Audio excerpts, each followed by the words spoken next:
Welcome back, everybody, to our second lesson in this series called Trusting the Story. And we, again, welcome Billy Loveland. And David Bromley. Our resident Old Testament master story scholar, teller, and familiar with all that is in the Old Testament there. We're talking about trusting the story. Mm-hmm. What is it about a story that draws people in, Billy? Well, it's just got some adventure, some interest, Mm-hmm. I mean, this is a story about a battle. Yeah, it's kind of cool. We're actually getting into Joshua, the Battle of Jericho. Sure. And there's a lot of inspiration here. Sure. And as you look at characters in these stories and in other stories, we can identify with it. They're like, man, I really like that character. Yeah. You ever notice in stories there's characters everybody likes, and then there's the characters everybody hates. Correct. Yeah. And so that's part of the story that's there. But the best endings in stories, especially with this one here, well, what makes a good ending to a story? The good guys win. The good guys win. And they usually win in some epic battle or after overcoming some adversity. Right. And so the buildup of the story makes the ending great. Sure. If you come into Lord of the Rings. Lord of the Rings. There we go. I thought about that with this that's one. That's so awesome. And you come in and you watch the ending, which we won't spoil it for anybody if you haven't watched it. Just go ahead and take a few hours out of your life and invest in it. It's worth it. A few days. Yeah, exactly. And you're inspired. But at the end of it, what's this crazy little creature on his back and what's going on? And you miss a lot of, you might be inspired and say, everybody needs a Samwise Gamgee in their life. And so, but who's this little lizardy looking creature? You miss if you don't get the whole build up in the backstory. That's really the case with the story we have today. Right. Well, with Joshua, Joshua saw all the great things God did in Egypt. Mm-hmm. He made it through. He was Moses' right-hand man. He was. He was his aide, and so he saw all the great things, and he was able to go on into the promised land. Right. He and Whereas Caleb. Moses was not. Right. And all his contemporaries weren't either. Yeah, because they all died. Right. They were the two guys that said, we can do this. Right. And the rest of them had that 40-year lesson about what it was to trust the story. Trust the story, that's right. And they did. And speaking of trusting the story, God says, okay, we're going into the promised land, and I need you to, take over. I want you to run all these people out. And the first thing they run into is the city of Jericho. Mm-hmm. Well, of course, they had to cross the Jordan River first, which, I'm guessing some of these people were young enough, maybe they saw it. I don't know. Yeah. And some of them were probably born in captivity or born during the wilderness. But some of them, like Joshua and Caleb, were young enough to watch the first crossing of the Red Sea. And so then they come to the Jordan River, and God says, get the priests out there with the Ark of the Covenant, and you're going to walk across on dry land. Yeah. And the water piled up. Mm-hmm. Yeah, pretty piled up interesting. on one side and just flowed on out, and it was dry. Yeah. And it was at flood stage, too. Yeah. Impassable everywhere. Right.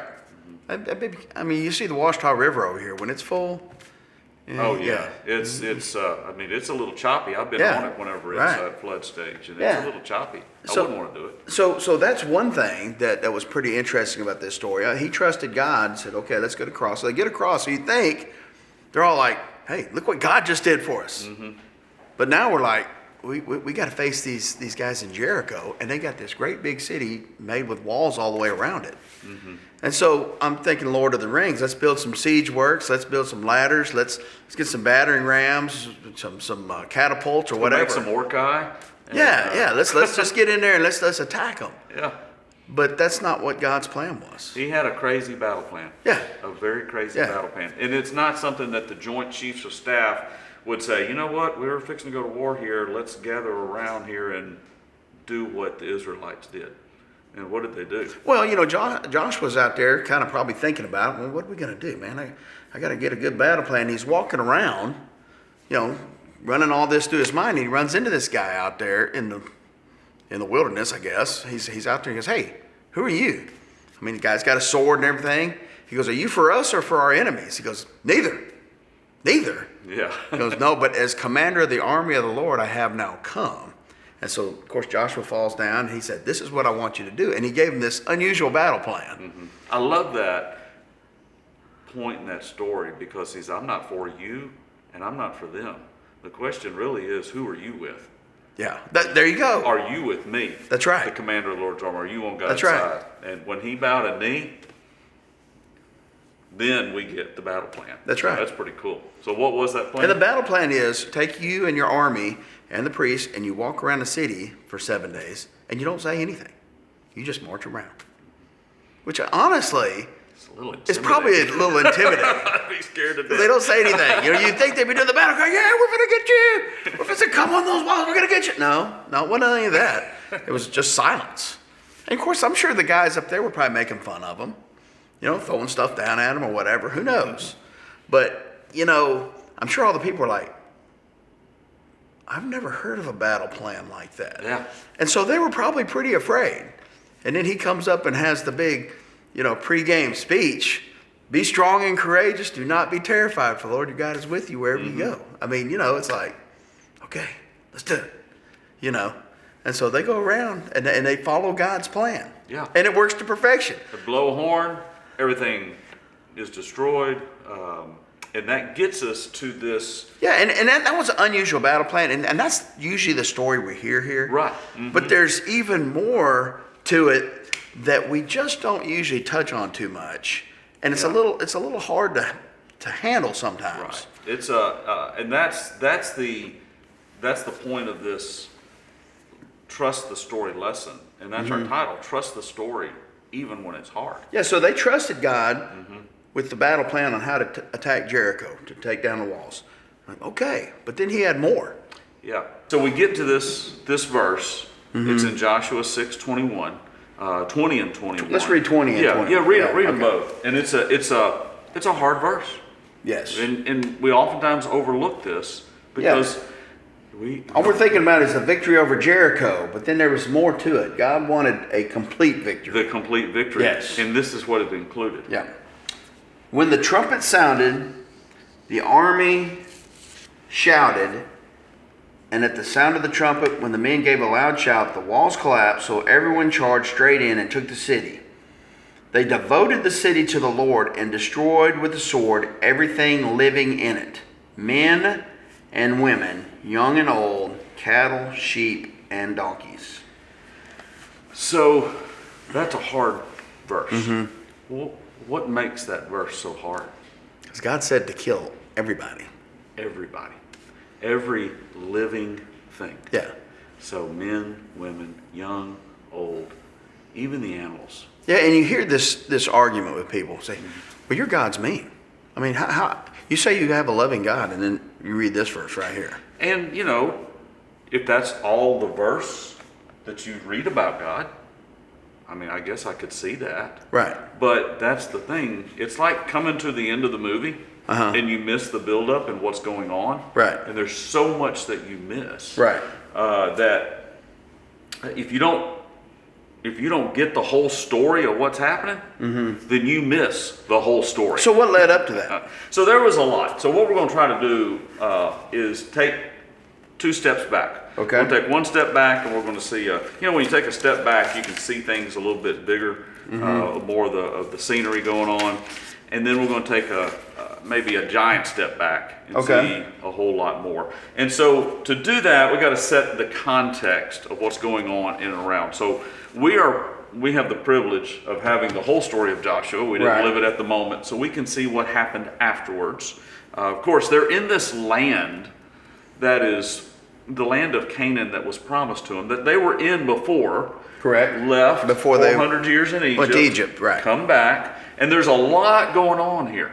So they're coming back, and there's all these Canaanite people there, and they have all these different names, and there's a lot of interesting things that God is doing behind the scenes that Joshua and these guys don't know about. We get a little glimpse of that in chapter 11. Go ahead and start reading there, 18 through 20. Joshua waged war against all the kings for a long time, except for the Hittites Hivites living in Gibeon, not one city made a treaty of peace with the Israelites, who took them all in battle. For it was the Lord himself who hardened their hearts to wage war against Israel, so that he might destroy them totally, exterminating them without mercy, as the Lord had commanded Moses. Okay. So there's a lot of interesting things there. Yes. And you wonder what's going on, but we're going to try to explain some of it and hit it. All these nations, okay, they waged war against Israel. And it's an interesting point he makes there when he says, not one of them made a treaty of peace with Israel, which would indicate that they had an opportunity to make a treaty of peace. But there's this phrase that says, the Lord hardened their hearts to making the treaty. Where do we see a hardening of hearts previously? Well, in Egypt, with Pharaoh. Because, and what was happening there was, God, you let my people go so they may worship me. And it hardened his heart because God gave him a choice. Right. That he knew he wouldn't make. This is kind of some indication to the sovereignty of God. And so they were given a choice to make peace and come under Israelite rule, and God knew they wouldn't do that. And so the hardening of the choice was the hardening of the heart. They chose not to follow God. Right. And so there's another interesting thing. And I really believe too, he wanted all that evil out of there. That's You know, it's like cooking in a dirty pan. Oh yeah, that's like, yeah, exactly. You know, it's like clean it up first, then cook. Yeah, you got to come in and clean, and that's what they were doing. Right. Interesting thing though, those that, and we'll see this, you see this throughout Scripture, that everybody who did have a soft heart towards the reign of God, they got Rahab. There's one right there. Lot, and Rahab even made it into the lineage of Jesus. Absolutely. Lot and his daughters, though that was kind of a weird thing, but they got out. God is a God who's slow, and we're going to anger and slow to judgment, and we'll see that even more. So one, we see that they had the opportunity to make peace, but did not. And this was part of the story. So flip back, let's go to before Joshua. Flip back over there to Joshua chapter 2. This is a very interesting text. I'll read this one. Yeah, please. This is Rahab, Okay. who was the woman who lived in the wall, who was the prostitute, and the spies came in doing a little reconnaissance mission on Jericho. The spies, before the spies laid down for the night, she went up on the roof and said to them, I know that the Lord has given this land to you, and that a great fear of you has fallen on us, so that all who live in this country are melting in fear because of you. We have heard how the Lord dried up the water of the Red Sea for you when you came out of Egypt, which was 40 years before. And it's so funny because here's their enemies. They're like, oh no. Here's these guys coming over, man. They took it out on the Egyptians, you know. The Egyptians had to run them off, and then they crossed the Red Sea, and here they are at our doorstep. And the Israelite people are like scared to death. They're like, they don't realize what they've got. Yeah, they don't realize who the God is that's with them. Oh, they're scared to death of those people, and they're melting in fear. Melting in fear. I love that phrase. You want me to get 5:1? Yeah, and so we see a very similar thing. Go ahead and read 5:1. Now when the Amorite kings west of the Jordan and all the Canaanite kings along the coast heard how the Lord had dried up the Jordan River before the Israelites until they had crossed over, their hearts melted in fear, and they no longer had the courage to face the Israelites. So what you see happening is the Lord has gone out before them, behind the scenes, that the Israelites don't know. And these people have heard about what God has done with these people, and their hearts are melting in fear. They've just basically given up. And instead of following Rahab's example and saying, promise me, I'm going to trust you. In fact, Hebrews says it's an act of faith. Right. That she hid the spies and sent them on their way, the people looking for them on their way, and protected them. They went in. In fact, you even read this, and before they went in, said, go get Rahab and her family out, and then go destroy it. that God was working this. They instead of the way God was working was their hearts melted in fear, but hers was one to move towards God. They all fortified their cities. They tried to make alliances, and they did not see their whole surrender was not to God, but was to Israel. They're like, we will fight Israel and not surrender. Right. Rahab comes along and says, I'm surrendering to God. That's a want good to be point. part Yeah. of what you're doing. Yeah. So the surrender, and if the other nations had seen that and seen it as surrender to God and not to Israel, they might have been saved. Everybody else was. Even we get to Joshua 9, we'll just mention this briefly, the Gibeonites were deceptive. Yeah, they heard about all that, and they said, hey, I tell you what, we got a plan.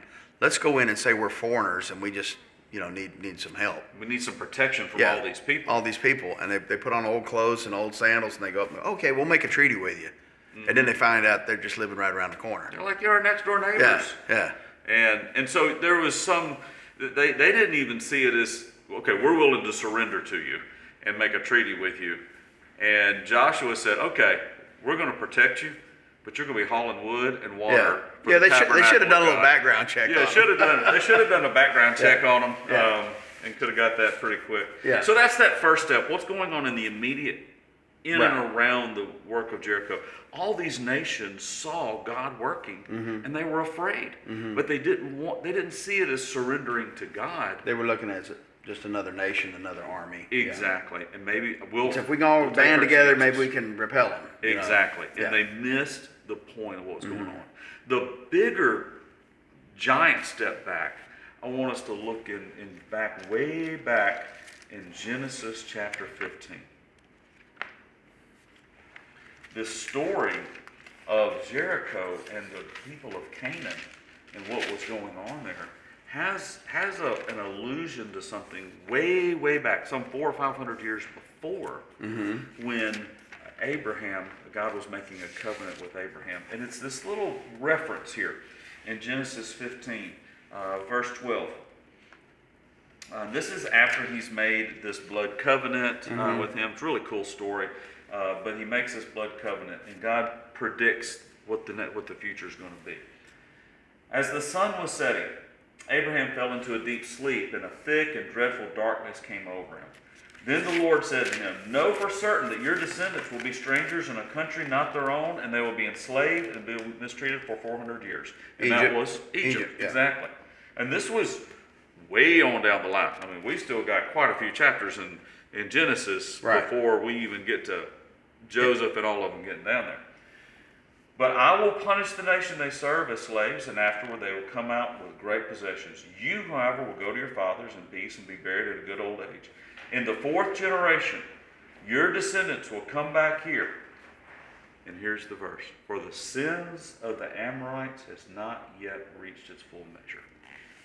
And that's an interesting verse. It is an interesting verse. You won't go back to this land. Your people won't come back to the land until the sins of the Amorites have reached its full measure. And so what was the sin of the Amorites? Well, you have to look at what the Amorites were the ancestors of all the Canaanite nations. Okay. They had, what they did was they participated in all this Baal worship, and that involved infanticide, which they would have these altars. You can see pictures of, or artist renditions of these, and of these altars to this god, this Baal god, and they would take infants born and sacrifice them. They had this huge furnace of fire going in behind it, and they would throw these babies inside there, burning them. And archaeologists I've read have uncovered mass graves of baby skeletons that didn't get burned up. Wow. Yeah, and it's just a horrible thing. Shrine prostitution that was going on, and it was just a horrible land and anti-God. And you see the very thing that some of the Israelites got involved in, and some of what the Egyptians even did. Sure. Really, anything that is not of God leads to this sort of stuff. Right. But it says that the sins of the Amorites were not yet full. In other words, it hadn't reached the measure of judgment yet. So you roll forward 500 years, and whenever they were coming into the land, they're crossing into the land on dry ground, and they are about to take Jericho, and they're going to do a war campaign to the north and a war campaign to the south. In their mind at that moment, oh, God's given us this promised land. But the bigger picture, God is using his nation to bring judgment on these people, right, because of the sins of the Amorites. Right. So the question is, when is enough enough? You see all this craziness going on in this land of Canaan that we do not do, that is against God. Mm-hmm. When is enough enough? When God says so. In Joshua 6, he said, enough is enough. Mm-hmm. So he says, you devote everything to me. We go back to our verse in verse 6:21. You devote it to me. You give me every man, every woman, every child, young, old, donkey, sheep, any living thing, you give it to me. And let me do with it. And they even devoted all the plunder. The plunder and everything. Everything in Jericho. Let me do with it what I want. Right. Let you trust my judgment. Right. And that is hard. That's hard. It is hard. Because it means you got to make hard decisions. Right. In trusting God's judgment. And ones that are not easy. But on that day, 500 years later, God said enough is enough. Judgment has come. And we think, oh man, that's just harsh. But really, we who desire mercy at the same time want judgment. We desire judgment because we've all seen, and you don't go very far in our world from a newspaper or a television or a news site, and you see injustice and you see wrongdoing. Oh, absolutely. It's the top stories, all the injustice and wrongdoing. And you look at that and you say, where's the judgment for the innocent? God says right here in Joshua 6, here's the judgment for the innocent. Right. And so we invite and maybe that our judgment. sin hasn't reached its full measure yet. And in this country. And who knows when it will. I know. And so we're going to trust God's judgment. And that's going to be some of the stories we do later on. Right. When we get in the future lessons. But I think the challenge and the take home of Joshua 6 in this tough verse, in verse 20 and 21, is instead of seeing God's judgment, and man, that's harsh, let's relook at the story from this view and see God's mercy. That he had mercy for 500 years, wanting people to repent, giving people opportunity to surrender to him before judgment comes. It's the same thing now. He wants all men to come to repentance just like he did then. That God, and that his judgment was for the innocent and to make things right. And his nation was making things right. Before we pass judgment on God saying he's unjust for one verse in chapter 6, verse 21, the challenge is to take 2 steps back and to see his justice and his mercy and his long suffering and to trust the story even when it's hard, and know that we are following a God that works behind the scenes. He was working in front of them. He was working around them. He was working through them. And the world doesn't even see that. They don't. And the Canaanite world, they didn't see it as God being, the one in charge of all that. Yeah. And I hate to throw this back, but like before they even went in there, when they were in Moab, and Balaam came down, they were wanting him to curse the people, and he couldn't. God wouldn't let him. God wouldn't let him. And so you'd think they'd say, maybe we just ought to follow what he says, or let them go, or whatever. And they were looking at it just like That's this. right. And the challenge is really the challenge of a prostitute in Jericho. Yeah. Is when your heart melts in fear, is to melt towards God. Right. And trust his story. Right. Not sure what you're doing, but I'm going to do what's right, even when it's hard. Right. And that's the challenge of our story today.